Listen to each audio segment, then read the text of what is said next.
Здравствуйте, у нас представляется ГСН. Она вам расскажет опять ситуацию. Здесь у нас городское управление здравоохранения, здесь у нас главврачи. К сожалению, почему мы не можем открыться? Честно говоря, мы и планировали 1 февраля открыться. Мы даже проехали все садики, несмотря на то, что ситуация была непростая, мы думали, мы откроемся.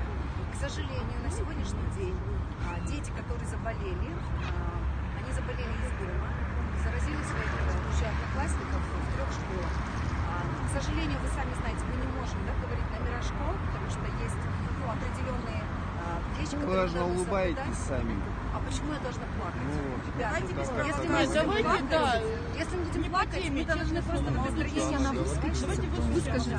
Я хотела бы, Айна Гулиевна, расскажите, почему вы нам не разрешаете открыть школу? С нашей стороны, частные школы, частные сады, чем отличаются? Меньшее количество детей. Неправда. Давайте мы сейчас ответим. Подождите, дайте высказаться, потом потом будем будете общаться. Если бы позволял мой кабинет, у меня всего помещается 15 человек. Ну хорошо, если мы кто готовы. захочет, мы с вами пойдем в Да, кабинет. давайте зайдем и будем как-то более цивилизованно.